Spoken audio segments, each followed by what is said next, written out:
जानता हूँ आप बहुत परेशान हैं और हर वक्त परेशान रहते हैं और आपको इस परेशानी की वजह कभी नहीं पता, लेकिन आज आपको मैं इस परेशानी की वजह बताऊंगा। इस परेशानी की वजह ये है कि आपका कोई जिगरी दोस्त नहीं है। अगर आपका कोई जिगरी दोस्त होता तो आप कभी भी ऐसे परेशान नहीं रहते, क्योंकि इंसान का जब जिगरी दोस्त होता है तो इंसान अपनी परेशानी उसके कंधों पर डाल देता है और इंसान अपनी परेशानी उसको बताता है। फिर इंसान को ऐसा लगता है कि मैं अब हल्का हल्का हो गया हूँ, परेशानी जो है ना बांट दी हमने। सिर्फ आपकी परेशानी और टेंशन की वजह यही है। और अगर आप अपना एक अच्छा से जिगरी दोस्त बना लेंगे कि आपको पता हो कि ये जो मेरा जिगरी दोस्त है ये कभी भी मुझे धोखा नहीं देगा, कभी भी मेरे साथ बेवफाई नहीं करेगा, तो आप कभी भी परेशान नहीं रहेंगे और हर मुश्किल वक्त में आपका साथ देगा, तो आपकी ये परेशानी बिल्कुल खत्म हो जाएगी। और ऐसा दोस्त आपको कहाँ मिलेगा? आजकल तो बेवफा दोस्त हैं, मतलब का जमाना है, कोई भी वफा नहीं करता। बस जब मतलब मिल रहा है आ रहे हैं, मतलब नहीं मिला तो गए खाली।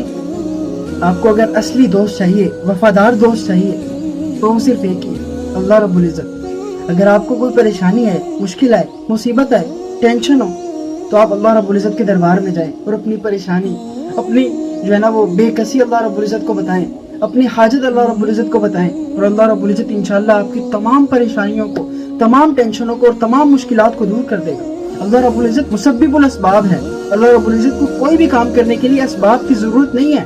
अल्लाह रब्बुल इज्जत आपकी टेंशन, परेशानी और मुश्किलात जो है ना वो एक चुटकी में हल कर सकते हैं, झटके में हल कर सकते हैं। अल्लाह रब्बुल इज्जत सोचेगा कि ये परेशानी हल हो जाए और वो आपकी परेशानी हल हो जाएगी। तो आप सच्चा दोस्त अल्लाह रब्बुल इज्जत को बना लें, आपको कभी भी परेशानी नहीं होगी, कभी भी टेंशन में नहीं रहेंगे आप। जब कोई टेंशन हो, कोई मुश्किलात हो, कोई परेशानी हो, तो अल्लाह रब्बुल इज्जत के पास जाएं, दरबार में अल्लाह रब्बुल इज्जत के दुआ करें अल्लाह रब्बुल इज्जत से, या अल्लाह ये टेंशन है, ये परेशानी है, ये मुसीबत है, तो इसे निकाल दे।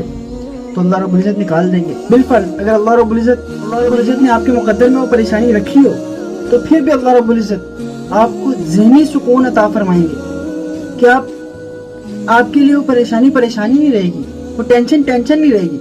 आप ये समझेंगे कि अल्लाह रब्बुल इज्जत ने जिस हाल में रखा है, मैं उस हाल में अल्लाह रब्बुल इज्जत से राजी हूँ। हर हाल में अल्लाह रब्बुल इज्जत से राजी रहेंगे आप। और ये टेंशन और ये परेशानी और ये मुसीबत जो है ना, वो आपको मुसीबत और टेंशन परेशानी लगेगी नहीं। हजरत इब्राहिम अलैहिस्सलाम क्यों अपने बेटे की गर्दन पे छुरी चलाने के लिए तैयार हो गए? उनको पता अल्लाह का हुक्म है, अल्लाह ने अगर ये मुझे हुक्म दिया है तो इसमें कभी भी मेरे लिए नुकसान नहीं होगा। क़द्री खैरिही व शर्रिही मिन अल्लाह तआला, कि हर मुश्किल और हर परेशानी अल्लाह रब्बुल इज्जत की तरफ से आती है। तो अल्लाह रब्बुल इज्जत को दोस्त बना ले, कभी भी आप परेशान नहीं रहेंगे। दुआओं में अल्लाह रब्बुल इज्जत से अल्लाह को मांगा करें कि अल्लाह तू मुझे अपना दोस्त बना ले, तू सच्चा दोस्त बना ले। जब अल्लाह आपका दोस्त बन गया तो फिर अल्लाह आपका मददगार भी बन जाएगा। कोई परेशानी